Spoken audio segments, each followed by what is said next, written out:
കിളിക്കൂടിൻ്റെ ഇന്നത്തെ എപ്പിസോഡിലേക്ക് എല്ലാവർക്കും സ്വാഗതം. അങ്ങനെ നിധി എല്ലാവരും എഴുന്നേൽക്കണില്ല. നിധി അങ്ങോട്ടും ഇങ്ങോട്ടൊക്കെ പോകുമ്പോഴും എഴുന്നേൽക്കാണ്ട് കണ്ടപ്പോൾ നിധി എന്ത് ചെയ്തോ, മൊബൈൽ എടുത്തിട്ട് ഭക്തിഗാനമൊക്കെ വയ്ക്കുന്നു. അപ്പോൾ സുഭാഷ് തട്ടിപ്പടിഞ്ഞ് എഴുന്നേൽക്കും. സുഭാഷ് വേഗം അനിയന്മാരൊക്കെ വിളിച്ച് എഴുന്നേൽപ്പിക്കുന്നുണ്ട്. എല്ലാവരും പായം തലണയൊക്കെ എടുത്ത് അങ്ങോട്ടും ഇങ്ങോട്ടൊക്കെ പോകണ്, മടക്കി വയ്ക്കുന്നു.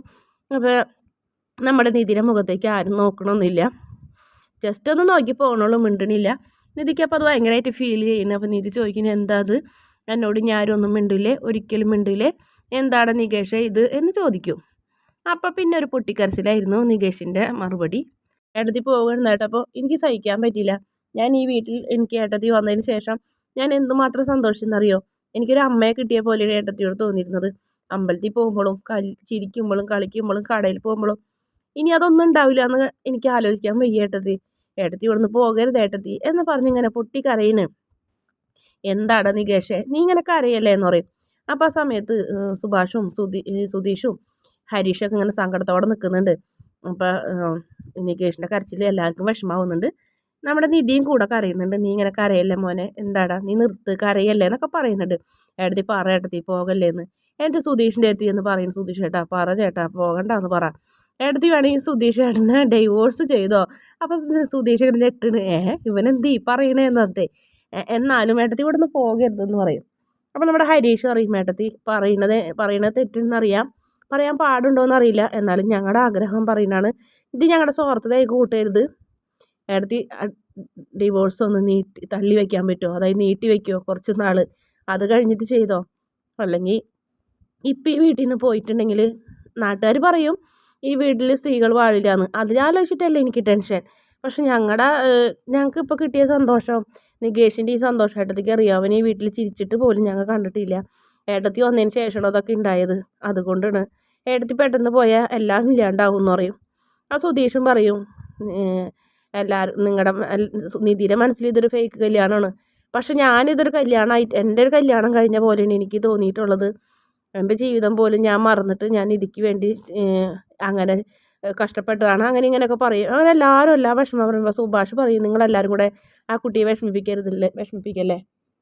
ആ കുട്ടിയുടെ ഇഷ്ടം, അതിനൊരു ജീവിതം ഇല്ലേ, നിങ്ങളത് തടയരുത് എന്നൊക്കെ പറയും. നിധിക്ക് പോകണം എന്ന് തന്നെയാണെങ്കിൽ നിധി പൊക്കോട്ടെ എന്ന് പറയും. പിന്നീട് സുഭാഷ് പറയും പോകണമെന്ന് ഏട്ടൻ ഒരിക്കലും പറയില്ല എന്ന് പറയും. അപ്പോൾ നമ്മുടെ നികേഷിൻ്റെ കരച്ചിൽ ശക്തി കൂടുന്നു. അപ്പോൾ നികേഷിനോട് പറയും നീ കരച്ചിൽ നിർത്ത് നികേഷേ, ശരി ഞാൻ പോകണില്ല തൽക്കാലം എന്ന് പറയും. സത്യമാണ് ഏട്ടത്തി എന്നറിയും. ഇല്ല ഞാൻ പോകില്ല എന്നറിയും. അങ്ങനെ എല്ലാവർക്കും ഭയങ്കര സന്തോഷം. അപ്പോൾ നിധിയോട് പറയും മോളെ നീ ഈ വീട്ടിൽ നിനക്ക് എത്ര സ്വാതന്ത്ര്യത്തോടെ വേണമെങ്കിൽ നിനക്ക് ജീവിക്കാം, എങ്ങനെ വേണമെങ്കിലും ജീവിക്കാം. നിൻ്റെ വീട്ടിൽ കിട്ടാത്തതൊക്കെ നിനക്ക് ഇവിടെ ഉണ്ടാവും. നീ സന്തോഷത്തോടെ ഇവിടെ നിന്നോ. നീ പഠിക്കാൻ പോവുക, ജോലിക്ക് പോവുക, എന്ത് വേണമെങ്കിലും ചെയ്തോ, വേറെ വീട് നോക്കി മോൾ പോകരുതെന്ന് പറയും. അങ്ങനെ അവരെല്ലാവരും സന്തോഷത്തോടെ പിരിയും. പിന്നെ അടുക്കളയിൽ ചർച്ച ചെയ്യുന്നത്. അപ്പോൾ സുഭാഷിൻ്റെ അടുത്ത് നിന്നായിട്ട് നികേഷ് ഇങ്ങനെ വിഷമം പറയുന്നുണ്ട്. ചേട്ടാ ഞാൻ ചേട്ടനെ ഒരുപാട് വിഷമിപ്പിച്ചിട്ടുണ്ട്. പിന്നെ ഇപ്പം ഈ ഡിവോഴ്സ് ഞാനും കാരണമാണ് ഇപ്പം ഇത്രയും പ്രശ്നങ്ങൾ ഉണ്ടായത്. ഞാനത് രഹസ്യമായി ചോദിച്ചിരുന്നെങ്കിൽ പക്ഷെ എനിക്ക് പെട്ടെന്ന് നിയന്ത്രിക്കാൻ പറ്റിയില്ല ഡിവോഴ്സ് എന്ന് കേട്ടപ്പോൾ. അല്ലെങ്കിൽ തന്നെ അവരുടെ ജീവിതത്തിലൊരു വ്യത്യാസമൊക്കെ എനിക്ക് അവരുടെ പെരുമാറ്റമൊക്കെ എനിക്ക് നല്ല സംശയം ഉണ്ടായിരുന്നു. പക്ഷേ ഇതിപ്പോൾ അതും കൂടെ കേട്ടപ്പോൾ കൂടുതലായി നിയന്ത്രിക്കാൻ പറ്റാത്ത കാരണം ഏട്ടാ ഞാനിവിടെ വന്ന് ബഹളം വെച്ചെന്നൊക്കെ പറയും.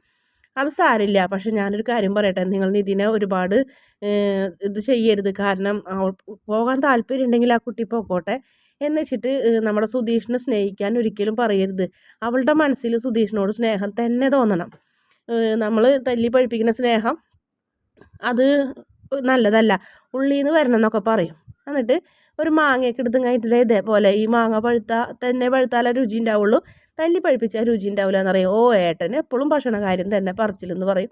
അങ്ങനെ മാങ്ങയൊക്കെ ചെത്തി ഈ നികേഷിൻ്റെ അടുത്തേക്ക് ഹരീഷ് മാങ്ങയും കൊണ്ടുവരുന്നുണ്ട്. 2 പ്ലേറ്റിൽ കൊണ്ടുവരും.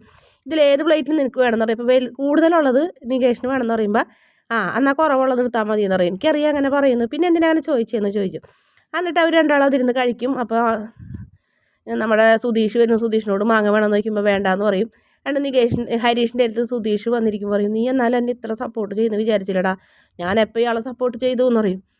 എന്നാലും ഡിവോഴ്സ് നീട്ടി വെക്കാൻ പറഞ്ഞില്ലേ, അത് നീ ആവശ്യത്തിന് വായുറക്കുള്ളൂ, പക്ഷെ തുറന്നാൽ നല്ലതാണ് കേട്ടോ എന്നൊക്കെ പറഞ്ഞ് 2 പേരും കൂടെ ചിരിച്ചൊക്കെ ഇരിക്കുന്ന സമയത്ത് നമ്മുടെ നിധി അങ്ങോട്ട് വരുന്നുണ്ട്. നിധി പറയും എനിക്കൊരു കാര്യം പറയാനുണ്ടെന്ന് പറയും. അപ്പോൾ എന്താണെന്ന് ചോദിക്കും, നിങ്ങൾ സുഭാഷേട്ടൻ്റെ വിവാഹം എന്താണ് നടത്താത്തത്, സുനന്ദയുടെ വിവാഹം ഇപ്പോൾ നടക്കാൻ പോകുന്നു, സുഭാഷേട്ടന് നല്ല വിഷമമുണ്ട് അതിലെന്ന് പറയും. നമ്മൾ പറഞ്ഞിട്ട് എന്താ കാര്യം? ആ കുട്ടി എന്തായാലും ആ പെണ്ണ് ഇവിടേക്ക് ചേരില്ല ഏട്ടത്തി.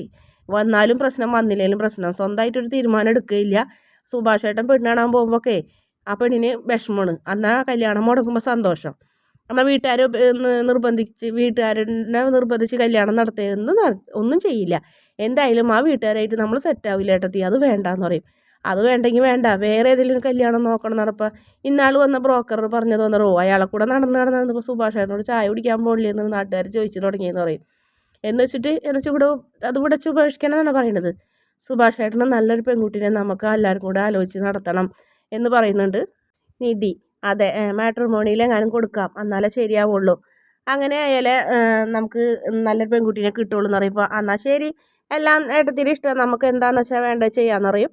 അപ്പോൾ എന്തായാലും ഇന്നത്തെ എപ്പിസോഡിൽ അത്രയേ ഉള്ളൂ. അതിനുശേഷം പിന്നെ പ്രൊമോയിൽ കാണിക്കുന്നത് നമ്മുടെ സുധീഷിനായിട്ട് വീണ്ടും നിധി വഴക്കുണ്ടാക്കണം. ഇയാളെനിക്ക് വിശ്വാസമൊന്നുമില്ല, ഇയാളെ വിശ്വസിച്ചിട്ടൊന്നുമല്ല ഞാൻ ഈ വീട്ടിൽ നിൽക്കുന്നത്. എനിക്ക് എൻ്റെ ഏട്ടനെ പോലെ പ്രിയപ്പെട്ട ഒരു ഏട്ടനുണ്ട്, സുഭാഷ് ഏട്ടൻ. പിന്നെ എൻ്റെ 2 അനിയന്മാരും, അവരെ വിശ്വസിച്ചിട്ട് ഞാൻ ഈ വീട്ടിൽ നിൽക്കുന്നതൊക്കെ പറഞ്ഞ് പിന്നെ 2 പേരും എല്ലാവരും കൂടെ ഒന്നിച്ചിരുന്ന് ഭക്ഷണവും കഴിക്കുന്നുണ്ട്. എന്നിട്ട് സുഭാഷ് പറയുന്നുണ്ട്, മോള് എല്ലാ സ്വാതന്ത്ര്യത്തോടെ മോൾ ഇവിടെ ജീവിക്കണം, നിൻ്റെ വീട്ടിൽ കിട്ടാത്തത് എന്തോ അതൊക്കെ ഇവിടെ ഉണ്ടാവും നിനക്കെന്നൊക്കെ പറഞ്ഞ് വാക്ക് കൊടുക്കുന്നുണ്ട് അനിയത്തിക്ക് ആ ചേട്ടൻ. വീഡിയോ ഇഷ്ടപ്പെട്ടാൽ ചാനലൊന്ന് സബ്സ്ക്രൈബ് ചെയ്യണേ.